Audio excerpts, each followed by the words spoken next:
be serviced with a dog. So even now, 70 years later, we are still providing service to visually impaired at a rate of about 250 graduates every year. We graduate students from all over the country, not just here in Michigan or the United States. We have students who come to us from as far away as Brazil, Taiwan, Mexico, and Spain. When they come to our school for training, our students live there for approximately a month long, where they go through an intensive training process with their dogs. If they come to us from a foreign country, they also come with an interpreter, and they have to learn our English commands for the dogs. But our dogs are trained to be able to work in any environment all throughout the world. So I want to talk a little bit about each of the facets of our program today. First off, you'll see I have with me today Rave. She's a 2.5-year-old black Labrador Retriever, and she is part of our breeding program. So in December, she had a litter of puppies that were raised to be leader dogs. And one of the ways that I get to still volunteer at my job is to house a breeding stock dog. So she lives in my home, and she's my dog, essentially, every day of the year, except when she comes in season, I have to let Leader Dog know. They decide whether she's going to be bred or not, and if she is, I get to have the puppies in my home. It's a lot of fun. It's great fun to have the puppies. It's a lot of work, but it's great fun. The benefit to that is, number one, Leader Dog takes care of all veterinary care for this dog. So I get to enjoy my volunteer opportunity and know any need she has from a veterinarian will be taken care of. I also know that her puppies will go on to become leader dogs. So I don't have to find responsible homes to take my puppies. I know Leader Dog has already done that. So we have currently about 75 dogs in our breeding colony that produce the 400 or so puppies we need every year that we raise in our program. That's all done as a volunteer to make sure our litters of puppies don't grow up in a kennel setting. We want them to get the best start possible as a puppy in a living room with someone that raises them the correct way for the first few weeks of their life. When they're old enough, they come back to Leader Dog to see our veterinarian for the first time and get their first set of shots, and then they're sent home to individual puppy raising families. I mentioned before we have about 400 or so families. They are from 22 different states and Canada that raise puppies for our program. We have a few of them here today, so I'm going to ask our puppy raisers to step on up.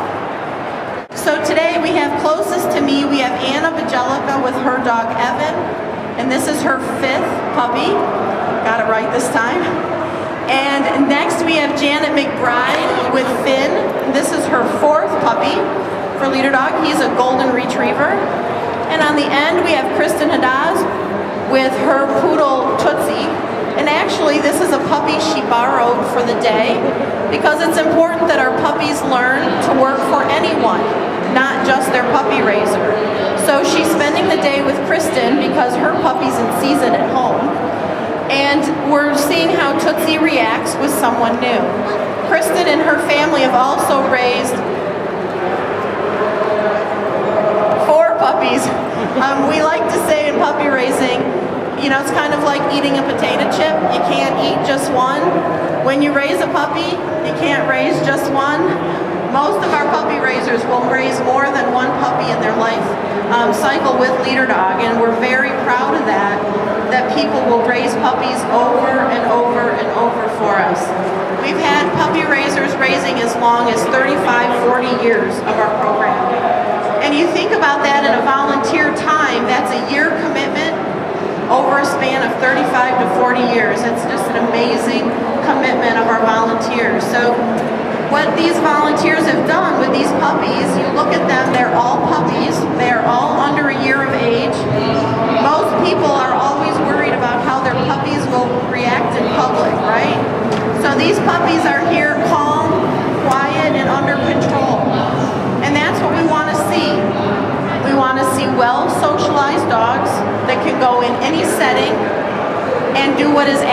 them. Most of the time when we leave a restaurant, we'll be walking our dog out and people will say, I never even knew they were here.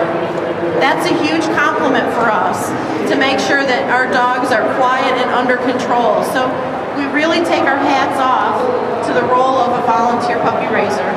If any of you are interested in raising a puppy, you certainly can talk to any of these raisers and ask them what they do, how hard it is to give them up. That is by far the hardest part of our program. I've done it 13 times, but it is a very rewarding program, especially when you get to meet the person who graduates with the dog you raise, and you get to hear how much they enhance their lives. It's really, really special. So thank you, puppy raisers. Next, we're going to have our instructors come up, and people have a lot of questions about what our dogs do. We have some instructors here today to show you how our dogs work. We've kind of set up a city block. That's what you see behind me, with some obstacles on a sidewalk, things that hang low, and distractions. And so our dogs are trained to guide their visually impaired person around any obstacle that they may encounter. So I just want to introduce them to you and tell you a little bit about them. To my left, with another standard poodle, we have Katie with her dog Phoebe, who's nearing the end of her training. She has the opportunity to be placed with a student coming up here soon. And we do use a very small amount of standard poodles because we have students who request them. So because we want to provide what we can to the people who we service, we listen to what they would like. And so we train a small number of poodles. Obviously, there's more coat care involved in a poodle than there is in a Labrador. But they are the right size, and they do have the right temperament to do the work. Next, we have Ken Britton with his dog Cosette, and she is a yellow Labrador Retriever. And he's going to be driving our golf cart for us here shortly. But he's taken her harness off so you can see what the harness looks like before it's put on a dog. One of our most commonly asked questions is, do your dogs work all the time? And the answer simply is no. That harness tells them it's time to work. So when her harness is put on, it's like wearing your Sunday best clothes. There's certain rules that are involved in wearing your Sunday best. So there's certain rules this dog knows she needs to do when wearing her harness. When the harness comes off all these dogs, they're just dogs. They get to play and romp around and be a dog.